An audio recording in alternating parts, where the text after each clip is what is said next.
সারিউ ইলা মাগফিরাতিম মির রাব্বিকুম ওয়া জান্নাতিন আরদুহাস সামাওয়াতু ওয়াল আরদ। আল্লাহ রাব্বুল আলামিন বলেন, তোমরা দৌড়াও আমার ক্ষমার দিকে এবং সেই জান্নাতের দিকে, যেই জান্নাতের প্রশস্ততা হবে আসমান এবং জমিনের ভিতরে যত জায়গা আছে এর চাইতেও বেশি। একটু সুবহানাল্লাহ বলবেন না? আল্লাহ রাব্বুল আলামিন এই জায়গা জান্নাতের প্রশস্ততার কথা বলেছেন, দৈর্ঘ্যের কথা কিন্তু বলেননি। আমরা জানি কোন জিনিসের চওড়া যেটা ওইটাকে বলা হয় প্রস্থ, আর লম্বাটাকে বলা হয় দৈর্ঘ্য। আল্লাহ রাব্বুল আলামিন বলেন, ওয়াসারিউ ইলা মাগফিরাতিম মির রাব্বিকুম ওয়া জান্নাতিন আরদুহাস সামাওয়াতু ওয়াল আরদ। আল্লাহ রাব্বুল আলামিন বলেন, তোমরা তোমাদের রবের ক্ষমার দিকে দৌড়াও আর সেই জান্নাতের দিকে দৌড়াও যার প্রশস্ততা, যার প্রস্থ হবে আসমান এবং জমিনের ভিতরে যত জায়গা আছে এর চাইতে বেশি। তাহলে এত জায়গা যদি প্রস্থ হয় তাহলে দৈর্ঘ্য কত হবে এটা আল্লাহ পাক ভালো জানেন। এই আয়াতের ভিতরে অসংখ্য কথা আছে, যেহেতু সময় সংক্ষেপ আমি লম্বা করতে পারতেছি না। এই জান্নাতে আমরা যাইতে চাই কি চাই না? এই জান্নাতের ভিতরে কেমন শান্তি হবে বিশ্বনবী বলেন, মালা আইনুন রাত ওয়ালা উযুনুন সামিআত ওয়ালা খাতারা আলা কলবি বাশার। বিশ্বনবী বলেন, জান্নাতের ভিতরে কেমন শান্তি হবে পৃথিবীর কোন চোখ দিয়ে ওই শান্তি দেখা সম্ভব না। জান্নাতের ভিতরে কেমন কোলাহল হবে, কেমন আওয়াজ হবে এইটা পৃথিবীর কোন কান দিয়ে শোনা সম্ভব না। এমনকি জান্নাতের ভিতরে কেমন সিনারি হবে, কেমন দেখতে হবে পৃথিবীর কোন মেধা দিয়ে কল্পনা করাও সম্ভব না। আপনার কল্পনা কত সুন্দর হতে পারে, আপনার কল্পনার রাজ্য হতে পারে অনেক সুন্দর, কিন্তু আপনার কল্পনার রাজ্যের চাইতে আল্লাহর বানানো জান্নাত কোটি কোটি গুণ বেশি সুন্দর। এই জান্নাতের ভিতরে আমরা যাইতে চাই কি চাই না? আল্লাহ রাব্বুল আলামিন এই জায়গায় পরের আয়াতে কয়েকটা কন্ডিশন দিয়েছেন যে আল্লাহ রাব্বুল আলামিন কাদেরকে ওই জান্নাতে দিবেন। আল্লাহ রাব্বুল আলামিন বলেন, এই জান্নাত আমি তাদেরকে দেব, এক নম্বরে আল্লাযীনা ইউনফিকুনা ফিস সাররাই ওয়াদ দাররাই ওয়াল কাযিমিনাল গায়যা ওয়াল আফিনা আনিন নাস। আল্লাহ রাব্বুল আলামিন বলেন, এই জান্নাতে যাইতে হলে কিছু কোয়ালিটি দরকার আছে। এক নাম্বার হচ্ছে আল্লাযীনা ইউনফিকুনা ফিস সাররাই ওয়াদ দাররা। আল্লাহ রাব্বুল আলামিন বলেন, এই বিশাল জান্নাতের ভিতরে আমি এক নম্বরে তাদেরকে দেব যারা নিজের সচল অবস্থায় এবং অচল অবস্থায় সর্ব অবস্থায় আমার রাস্তায় দান করে। এই বিশাল জান্নাতে যদি আমরা যাইতে চাই তাহলে এক নম্বরে আপনাকে দানশীল হওয়া লাগবে। আল্লাহ রাব্বুল আলামিন বলেন, আল্লাযীনা ইউনফিকুনা ফিস সাররাই ওয়াদ দাররা। আল্লাহ রাব্বুল আলামিন বলেন, এক নম্বরে আমি এই জান্নাতে তাদেরকে দেব যারা দানশীল হবে। আরসালাহু বিল হাক্কি বাশীরান ওয়া নাযীরা ওয়া দাঈয়ান ইলাল্লাহি বিইذনিহি ওয়া সিরাজাম মুনীরা। فقد قال الله تعالى في كلامه المجيد والفرقانه الحميد. أعوذ بالله من الشيطان الرجيم. بسم الله الرحمن الرحيم. وسارعوا إلى مغفرة من ربكم وجنة عرضها السماوات والأرض أعدت للمتقين. وقال تعالى في شان حبيبه فلا وربك لا يؤمنون حتى يحكموك فيما شجر بينهم ثم لا يجدوا في أنفسهم حرجا مما قضيت ويسلموا تسليما. الحمد لله. আসলে সময় সংক্ষিপ্ততার কারণে ভূমিকার দিকে যাওয়া যাচ্ছে না। আমি যে আয়াত তেলাওয়াত করেছি এই আয়াত সম্পর্কে কিছু কথা বলার চেষ্টা করব, যদি আল্লাহ পাক আমাকে তৌফিক দান করেন। আমা তাওফীকি ইল্লা বিল্লাহ। আলহামদুলিল্লাহ, আমি আপনাদের সামনে পবিত্র কোরআনের সূরাতুল আল ইমরানের 133 নম্বর আয়াত তেলাওয়াত করেছি। উক্ত আয়াতে কারিমার ভিতরে আল্লাহ রাব্বুল আলামিন বলছেন, আল্লাহ রাব্বুল আলামিন সূরাতুল আল ইমরানের 133 নম্বর আয়াতে বলেন, ওয়াসারিউ, তোমরা দৌড়াও, তোমরা প্রতিযোগিতামূলকভাবে দৌড়াও, ইলা মাগফিরাতিম মির রাব্বিকুম, তোমাদের রবের ক্ষমার দিকে, ওয়া জান্নাত, এবং সেই জান্নাতের দিকে, আরদুহাস সামাওয়াতু ওয়াল আরদ, যেই জান্নাতের প্রশস্ততা হবে আসমান এবং জমিনের ভিতরে যত জায়গা আছে এর চাইতে বেশি, উইদ্দাত লিল মুত্তাকিন, আর এইটা তৈরি করা হয়েছে মুত্তাকিদের জন্য। আমি যে আয়াত তেলাওয়াত করেছি তার সরল অনুবাদ বললাম। আল্লাহ রাব্বুল আলামিন এই আয়াতের ভিতরে বলতেছেন, ওয়াসারিউ, তোমরা দৌড়াও। এখন আপনি দৌড়াবেন কিসের দিকে? আন্দাজে দৌড়াইলে কিন্তু কাজ হবে না। এক একজন এক এক দিকে দৌড়াচ্ছে। কেউ দৌড়াচ্ছে বিড়ির দিকে, কেউ দৌড়াচ্ছে মদের দিকে, কেউ দৌড়াচ্ছে টাকা ইনকামের দিকে, আবার কেউ কিন্তু দৌড়াচ্ছে ক্ষমতার দিকে। বর্তমানে অনেক মানুষ ক্ষমতার দিকে দৌড়াচ্ছে। বাংলাদেশটা নিরিবিলি আছে, কিন্তু এক শ্রেণীর লোক শুধু নির্বাচন নিয়ে ব্যস্ত আছে। বহু মানুষ কিন্তু ক্ষমতার দিকে দৌড়াচ্ছে।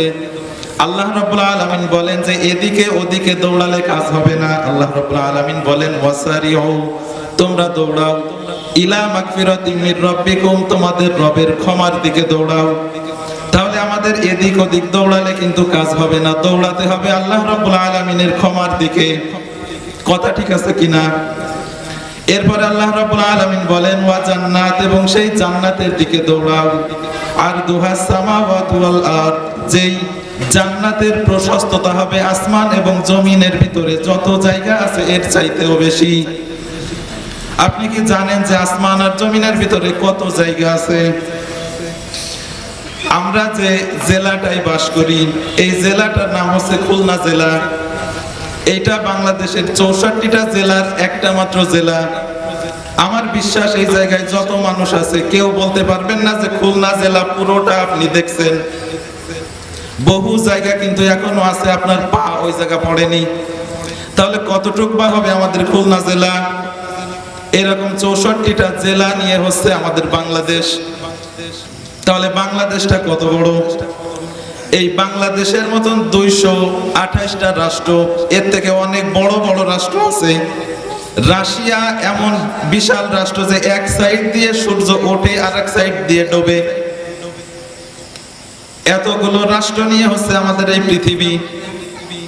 অথচ বিশ্বের মানচিত্রে আমাদের যে বাংলাদেশ, এই বাংলাদেশের অবস্থান ব লেখার জায়গাও হবে না। তাহলে পৃথিবীটা কত বড়? আল্লাহ রাব্বুল আলামিন এই পৃথিবী সহ আরো 8টা গ্রহ তৈরি করেছেন আমাদের সৌরজগতে। এই সৌরজগতের যে বৃহস্পতি গ্রহটা আছে এইটা পৃথিবীর চাইতে 1300 গুণ বড়। এই 9টা গ্রহ আর সূর্য, এই 10টা নিয়ে হচ্ছে আমাদের এই সৌরজগৎ। বিজ্ঞানীরা বলেন যে পৃথিবীর চাইতে সূর্য হচ্ছে 13 লক্ষ গুণ বড়। এই সৌরজগৎ হচ্ছে আমরা যে পৃথিবীর ভিতরে আছি, এই সৌরজগতের ভিতরে এত কিছু আছে। বিজ্ঞানীরা বলেন যে সৌরজগৎ এত বড়, এরকম 40 থেকে 45 হাজার কোটি সৌরজগৎ মিলে আল্লাহ রাব্বুল আলামিন তৈরি করেছেন মিল্কি ওয়ে গ্যালাক্সি। তাহলে মিল্কি ওয়ে গ্যালাক্সিটা কত বড়? বিজ্ঞানীরা বলতেছেন যে মিল্কি ওয়ে গ্যালাক্সি এত বড় যে এক সাইড থেকে আরেক সাইডে যদি যাওয়ার ইচ্ছা কেউ করে তাহলে তাকে আলোর গতিতে যদি তার গতি হয়, আলোর গতি হচ্ছে প্রায় 3 লক্ষ কিলোমিটার সেকেন্ডে। 3 লক্ষ কিলোমিটার যদি সেকেন্ডে গতি হয় তাহলে মিল্কি ওয়ে গ্যালাক্সির এক সাইড থেকে আরেক সাইডে যাইতে সময় লাগবে 15 লক্ষ বছর। বুঝতেছেন? আপনার গতি যদি হয় সেকেন্ডে 1,86,000 মাইল বা প্রায় 3 লক্ষ কিলোমিটার, তাহলে আপনার মিল্কি ওয়ে গ্যালাক্সির এক সাইড থেকে আর এক সাইডে যাইতে সময় লাগবে 15 লক্ষ বছর। বিজ্ঞানীরা বলেন যে আমাদের এই মিল্কি ওয়ে গ্যালাক্সির পাশে যে গ্যালাক্সিটা আছে, এই প্রতিবেশী যে গ্যালাক্সিটা, এই গ্যালাক্সিটার নাম হচ্ছে অ্যান্ড্রোমেডা গ্যালাক্সি। আপনাকে যদি মিল্কি ওয়ে গ্যালাক্সি থেকে অ্যান্ড্রোমেডা গ্যালাক্সিতে যাওয়া লাগে, আপনি যদি যাওয়ার ইচ্ছা করেন, তাহলে আলোর গতিতে সেকেন্ডে 3 লক্ষ কিলোমিটার গতি যদি আপনার থাকে, তাহলে মিল্কি ওয়ে গ্যালাক্সি থেকে অ্যান্ড্রোমেডা গ্যালাক্সিতে যাইতে আপনার সময় লাগবে 25 লক্ষ বছর। বিজ্ঞানীরা বলতেছেন এই milky way galaxy, Andromeda galaxy সহ প্রায় 55,000 কোটি গ্যালাক্সি মিলে আল্লাহ রাব্বুল আলামিন তৈরি করেছেন একটা ইউনিভার্স। এই ইউনিভার্সের চাইতে আরো বড় জিনিস আছে। বিজ্ঞানীরা বলেন এরকম কোটি কোটি ইউনিভার্স মিলে আল্লাহ রাব্বুল আলামিন তৈরি করেছেন মাল্টিভার্স। আর এই এত যা কিছু এতক্ষণ বললাম, সব কিছু হচ্ছে আসমানের নিচে এবং জমিনের উপরে। আল্লাহ রাব্বুল আলামিন বলেন ওয়াসারিউ ইলা মাগফিরাতিম মির রাব্বিকুম ওয়া জান্নাতিন আরদুহাস সামাওয়াতু ওয়াল আরদ। আল্লাহ রাব্বুল আলামিন বলেন তোমরা দৌড়াও আমার ক্ষমার দিকে এবং সেই জান্নাতের দিকে, যেই জান্নাতের প্রশস্ততা হবে আসমান এবং জমিনের ভিতরে যত জায়গা আছে এর চাইতেও বেশি। একটু সুবহানাল্লাহ বলবেন না? আল্লাহ রাব্বুল আলামিন এই জায়গা জান্নাতের প্রশস্ততার কথা বলেছেন, দৈর্ঘ্যের কথা কিন্তু বলেননি। আমরা জানি কোন জিনিসের চওড়া যেটা ওইটাকে বলা হয় প্রস্থ, আর লম্বাটাকে বলা হয় দৈর্ঘ্য। আল্লাহ রাব্বুল আলামিন বলেন ওয়াসারিউ ইলা মাগফিরাতিম মির রাব্বিকুম ওয়া জান্নাতিন আরদুহাস সামাওয়াতু ওয়াল আরদ। আল্লাহ রাব্বুল আলামিন বলেন তোমরা তোমাদের রবের ক্ষমার দিকে দৌড়াও আর সেই জান্নাতের দিকে দৌড়াও যার প্রশস্ততা, যার প্রস্থ হবে আসমান এবং জমিনের ভিতরে যত জায়গা আছে এর চাইতে বেশি। তাহলে এত জায়গা যদি প্রস্থ হয়, তাহলে দৈর্ঘ্য কত হবে এটা আল্লাহ পাক ভালো জানেন। এই আয়াতের ভিতরে অসংখ্য কথা আছে, যেহেতু সময় সংক্ষেপ আমি লম্বা করতে পারতেছি না। এই জান্নাতে আমরা যাইতে চাই কি চাই না? এই জান্নাতের ভিতরে কেমন শান্তি হবে? বিশ্বনবী বলেন মা লা আইনুন রাত ওয়ালা উযুনুন সামিআত ওয়ালা খাতারা আলা কলবি বাশার। বিশ্বনবী বলেন জান্নাতের ভিতরে কেমন শান্তি হবে, পৃথিবীর কোন চোখ দিয়ে ওই শান্তি দেখা সম্ভব না। জান্নাতের ভিতরে কেমন কোলাহল হবে, কেমন আওয়াজ হবে, এইটা পৃথিবীর কোন কান দিয়ে শোনা সম্ভব না। এমনকি জান্নাতের ভিতরে কেমন সিনারি হবে, কেমন দেখতে হবে, পৃথিবীর কোন মেধা দিয়ে কল্পনা করাও সম্ভব না। আপনার কল্পনা কত সুন্দর হতে পারে, আপনার কল্পনার রাজ্য হতে পারে অনেক সুন্দর, কিন্তু আপনার কল্পনার রাজ্যের চাইতে আল্লাহর বানানো জান্নাত কোটি কোটি গুণ বেশি সুন্দর। এই জান্নাতের ভিতরে আমরা যাইতে চাই কি চাই না? আল্লাহ রাব্বুল আলামিন এই জায়গায় পরের আয়াতে কয়েকটা কন্ডিশন দিয়েছেন যে আল্লাহ রাব্বুল আলামিন কাদেরকে ওই জান্নাতে দিবেন। আল্লাহ রাব্বুল আলামিন বলেন এই জান্নাত আমি তাদেরকে দেব, এক নম্বরে আল্লাযীনা ইউনফিকুনা ফিস সাররাই ওয়াদ দাররাই ওয়াল কাযিমিনাল গায়যা ওয়াল আফিনা আনিন নাস। আল্লাহ রাব্বুল আলামিন বলেন এই জান্নাতে যাইতে হলে কিছু কোয়ালিটি দরকার আছে। এক নাম্বার হচ্ছে আল্লাযীনা ইউনফিকুনা ফিস সাররাই ওয়াদ দাররা। আল্লাহ রাব্বুল আলামিন বলেন এই বিশাল জান্নাতের ভিতরে আমি এক নম্বরে তাদেরকে দেব যারা নিজের সচল অবস্থায় এবং অচল অবস্থায় সর্ব অবস্থায় আমার রাস্তায় দান করে। এই বিশাল জান্নাতে যদি আমরা যাইতে চাই, তাহলে এক নম্বরে আপনাকে দানশীল হওয়া লাগবে। আল্লাহ রাব্বুল আলামিন বলেন আল্লাযীনা ইউনফিকুনা ফিস সাররাই ওয়াদ দাররা। আল্লাহ রাব্বুল আলামিন বলেন এক নম্বরে আমি এই জান্নাতে তাদেরকে দেব যারা দানশীল হবে, যারা তাদের কাছে টাকা থাকলেও দান করে, অভাবের সময়ও দান করে, অভাব যখন না থাকে, যখন অভাব চলে যায় তখনও দান করে। সর্ব অবস্থায় আপনাকে আল্লাহর রাস্তায় দান করা লাগবে। দুই নাম্বার হচ্ছে ওয়াল কাযিমিনাল গায়য। দুই নাম্বারে রাগকে কন্ট্রোল করা লাগবে। অনেক মানুষ আছে যে রাগ হলে কি করে, রাগ হলে যে কোনো কিছু করা সম্ভব। রাগ হলে মানুষ হত্যা করাটা একেবারে কমন ব্যাপার, কিন্তু ওই রাগটাকে দমন করা কিন্তু কঠিন। বিশ্বনবী বলেন পৃথিবীর সবচাইতে বড় বীর হচ্ছে সে যে নিজের রাগটাকে নিজে কন্ট্রোল করতে পারে। রাগ হলে একজন মানুষকে হত্যা করা একেবারে সিম্পল ব্যাপার। এই যে আজকেও দেখতেছিলাম দুই ভাই জমি জমা নিয়ে এক ভাই আর এক ভাইকে একেবারে জবাই করে ফেলছে। রাগ হলে একজন মানুষ হত্যা করা একেবারে কমন ব্যাপার, কিন্তু ওই রাগটা কন্ট্রোল করা কিন্তু কঠিন। এই জন্য আল্লাহ রাব্বুল আলামিন 2 নম্বরে যে কোয়ালিটিটা দিয়েছেন, এই কোয়ালিটি হচ্ছে রাগের সময় নিজেকে কন্ট্রোল করা লাগবে। তাহলে আল্লাহ রাব্বুল আলামিন প্রথম আয়াতে বলতেছেন ওয়া জান্নাতিন আরদুহাস সামাওয়াতু ওয়াল আরদ, যে জান্নাতের প্রশস্ততা হবে আসমান এবং জমিনের ভিতরে যত জায়গা আছে এর চাইতে বেশি। পরের আয়াতে আল্লাহ রাব্বুল আলামিন বলেন এই জান্নাত আমি তাদেরকে দেব এক নম্বরে যাদের ভিতরে দানশীলতার কোয়ালিটি থাকবে, সর্ব অবস্থায় যারা আমার রাস্তায় দান করবে। 2 নাম্বার হচ্ছে যারা নিজের রাগটাকে রাগ হওয়ার সময় কন্ট্রোল করতে পারবে। রাগ হলেই একজনকে মারধর করবে না, রাগ হলেই একজনের উপরে অবিচার করবে না, রাগ হয়েছে বলে একজনকে পাড়ায় ধরে জবাই করা যাবে না, রাগ হয়েছে বলে অন্য কাউকে আঘাত করা যাবে না। রাগের সময় নিজেকে আপনাকে কন্ট্রোল করা লাগবে।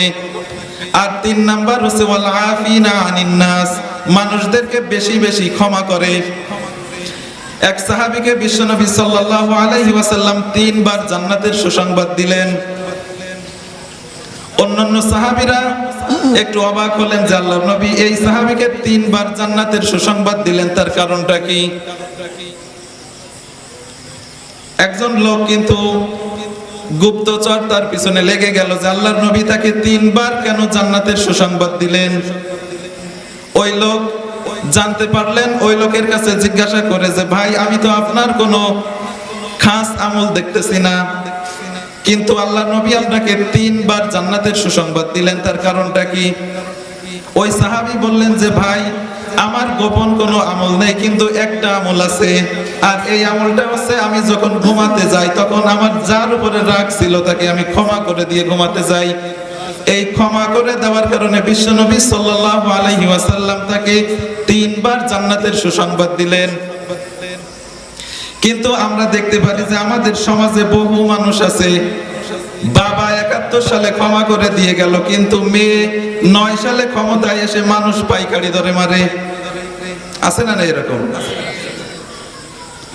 আল্লাহ রাব্বুল আলামিন বলেন যে এই জান্নাতের ভিতরে যদি যাইতে হয় তাহলে 3 নাম্বার যে কোয়ালিটি লাগবে, এই 3 নাম্বার কোয়ালিটি হচ্ছে মানুষকে বেশি বেশি ক্ষমা করা লাগবে।